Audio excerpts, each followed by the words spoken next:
So I guess if you haven't watched any of the other ones, I'm making flower boxes to mount underneath the windows of a house for Gino to replace the old rotten ones. I think these look a little better. We're going to mount them with French cleat, and I got to paint the other side of the French cleat sides that go on the house, and then paint the flower boxes. Put the screen in the bottom, seal that up so that dirt doesn't fall out, but the water does. We'll see how far we get. And, well, I guess enjoy the video. I could do a 45 right down the middle, split it in two, but it's got this. But running a 45 here absolutely eliminates that without wasting any width of the wood. In theory. Since, I'll have to do a 45 on each side, then split it down the center. It's fine. So let's take a shot at the first one, huh?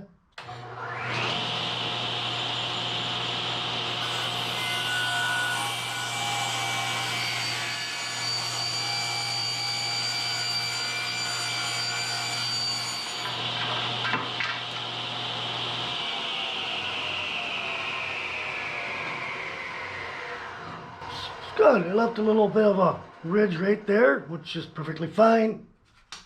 We don't need to bring it right down to a razor's edge. So, at this point, we should be able to just flip it over. Right? You want to do it like that, or do you want to do it like, doesn't really matter. I like this better. I feel like I got a little bit more control. But by all rights, it does the same thing on each side. All right, let's do this one.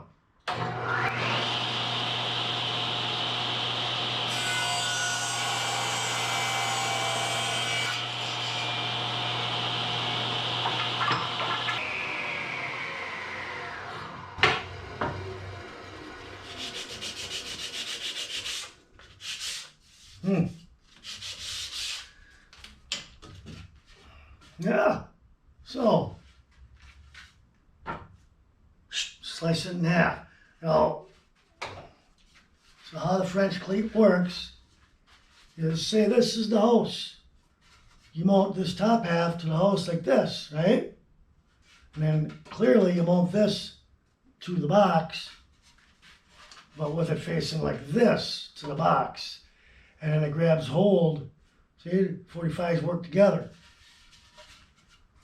And then on the bottom, you just need to run a strip, right thickness to keep everything staying nice and vertical. So realistically, I'm not going to sit here and bore you with another 3 of these. 4 boxes. I need 2 pieces out of 45 to make the French cleat. All right, so I'll let you go until I get ready to split them in half. I should also note that I did use the fingerboard, okay? I know you've seen that when I was pushing it through, you struggle with holding it in and down. Fingerboard's pretty nice. You don't put a lot of tension on there. It just keeps it nice and straight through. And as far as my safety glasses go, you can't see them because they're really crystal clear. Well, here we go. We're going to split these in half.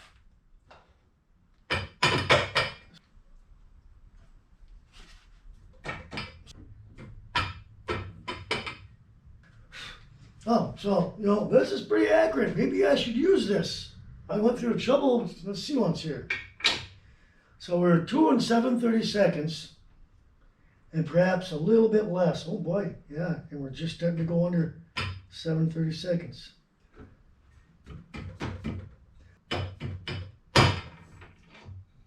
I went through a lot of trouble to make that very accurate.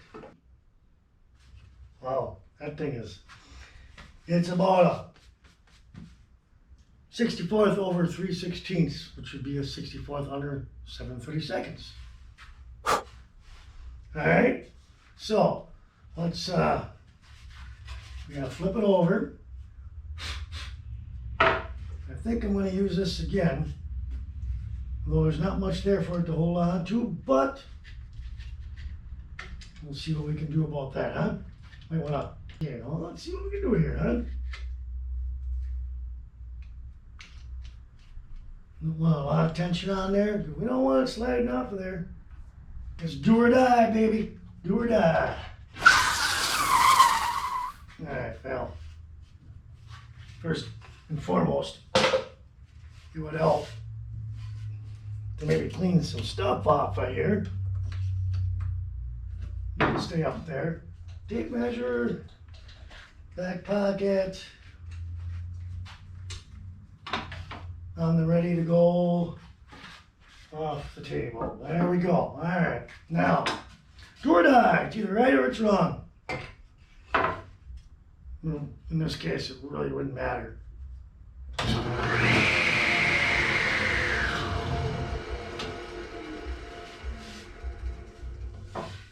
Yes, you guessed it. Where's that little sample piece here? We're talking way too high to be cutting like that. Okay, that is definitely, I just noticed that. So you basically, you want the blades to be showing through, like all of the depth of the blade to be showing through the wood, not just a little bit, because you don't want it to suddenly climb up over on you.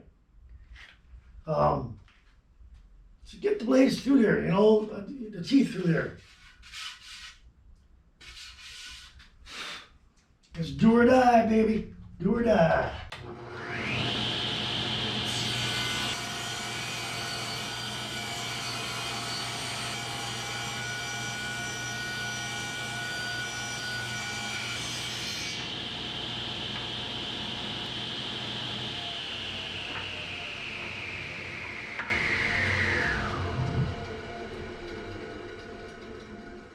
I would say maybe a 64th of an inch difference there.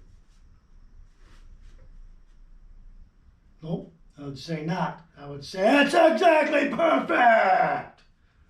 Yes, on the offcut, you left with a little ridge there. Not a big deal. I mean, I could shove it through the other way to clean it off, but really? Seriously? You worried about that? All right, see, there we go. On the house, right? Oops, sorry. Way wrong, okay. On the house, is there much here to hold on to the house? No, that's okay. That's all you need. This on the planter. Done deal. See that? So, yeah, is there much left to screw onto the house? There is not. You don't need it. All you're doing is you're attaching it to the house. And you gotta find some studs on the house, on the wall, through the siding. So, 2 is fine. 3 would be better. Okay with that. Not holding up a lot of weight, okay? It seems like I put this on too giant. So, I will let you go and I will finish this up. So if we were to look at this, I'm just going to show you something. So I will go on there. And I know not a lot of room there for screwing in. And this is 1.5 inches thick, which kind of is what you would do, I guess.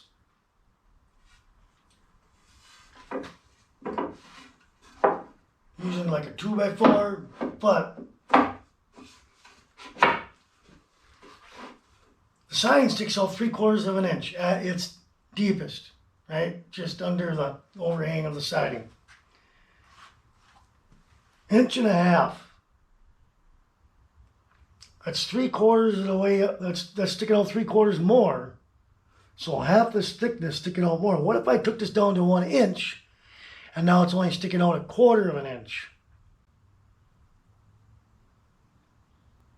and give me more of a broader area to screw down to. I'll try 1.25 inches first, but I just wanted to throw that at you. So, I'll get back to you when I do the 1.25 inches, right? Well, I tried 1.25 inches. It didn't make a huge difference. So I did 1.125 inches.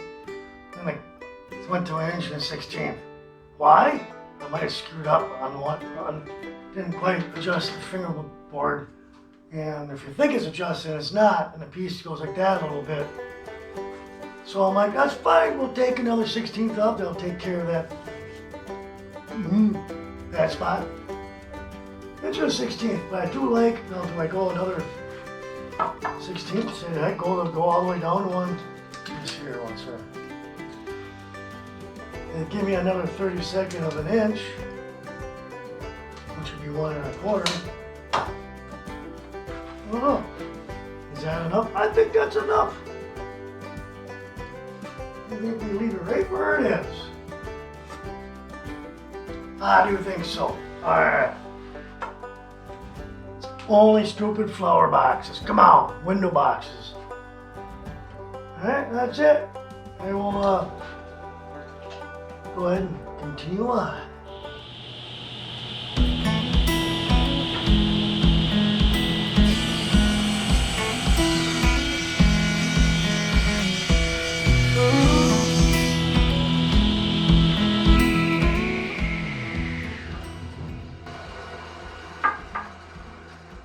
There we go.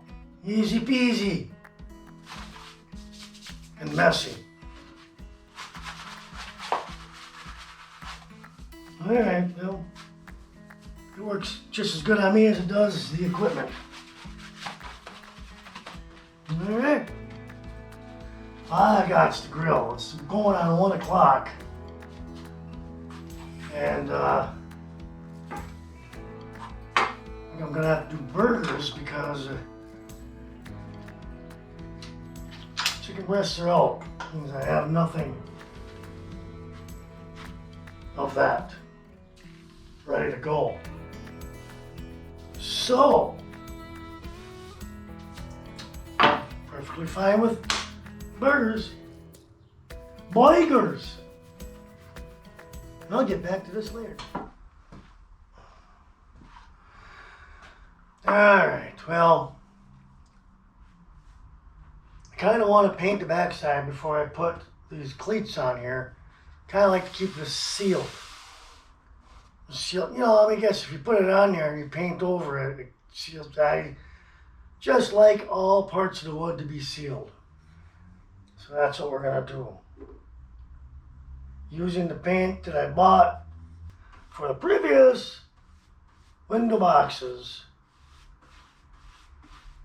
And I forgot to charge them for it. That's okay, I used some of it since for my own things, but you know what, that's my own fault. It just slipped my mind. So basically we're gonna do a quick coat on this with a paintbrush. I'm gonna spray the rest, but the backside doesn't matter. It's just getting the coat on here. And of course, I won't be able to draw on it with a pencil. Don't need to. It needs to go 1.5 inches down. Well, it's pretty standard wood stock measurements there. So yeah, we're just gonna do, as a matter of fact, I just need enough on here to cover where I'm gonna put the cleats on. So that's all that matters. And then the time it takes for me to paint even half of this back side, I could have the whole thing done with a sprayer. But I'm not gonna go set up the sprayer just to do this. Because setting up the sprayer takes longer and the cleanup thereafter than it does to actually spray. So, you pick the backside.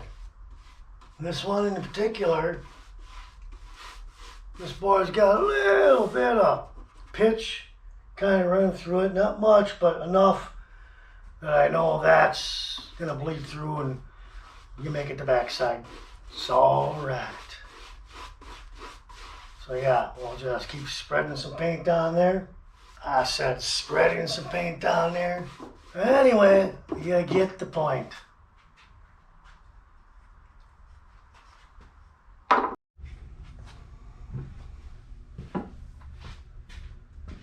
Well, of course, we gotta paint. The sides are gonna be mounted. Did I sand these? No. The long, well, okay, doesn't matter. The long ones, they're 45 instead of 48, which is fine. I don't need them all the way to the end. These here, 35 and a half to go with the 36-inch ones. It's all good. As much as I can out of the shorter ones, so at least I catch 2 studs. The longer ones, not worried about that. But I definitely will get the back side of this. Oh boy.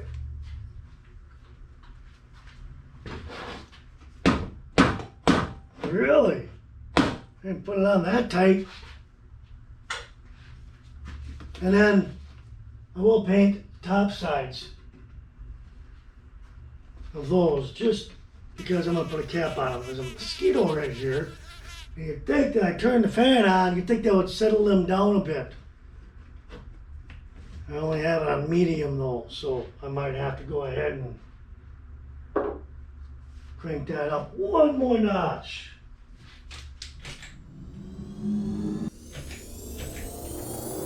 All the way, because apparently slight breeze don't really matter to them, but we'll see what full bore does.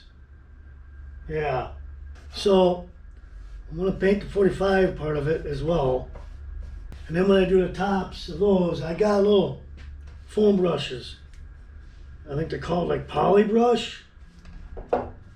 Those are the good ones. They don't break down. And you can get them, you know, at your local home improvement store.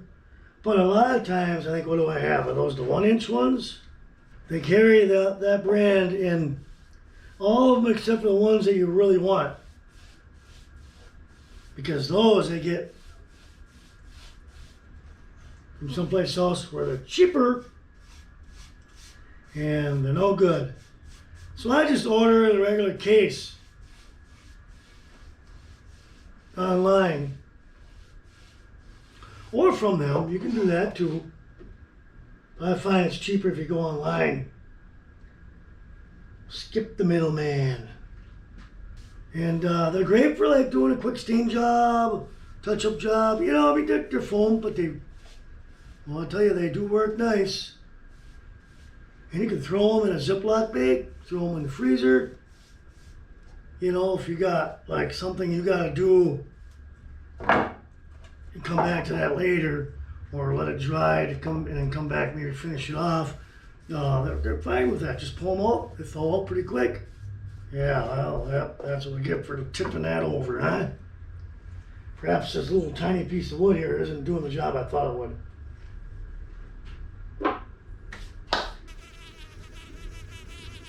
Really? With all this breeze in here, you're still flying around getting into my face? Oh, I tell you. I'm about to go off the deep end real quick here. Yep, looks like I'm going to get dirty hands. Well, you know what? It is what it is. We're not going to worry about it. So, we'll do this. I'll get back to you. Alright, good old poly brush. Hey, it works. We need to do a top here because that is going to be covered with a cap. And actually, it's only going to be covered on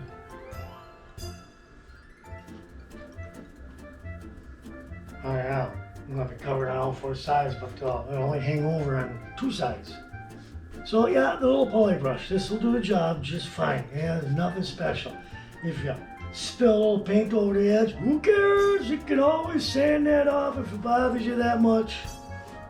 It's just a sealing coat. Sealing, not sealing. Sealing. Alright. I don't like watching somebody paint. Pretty boring. But that there's what we're gonna do.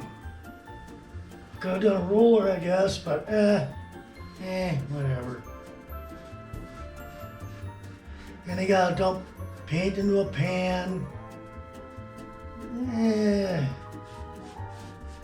Yeah, let's see, we're not, yeah, nobody's gonna see it. Yeah, so, doesn't really matter. All right, see you on the other side.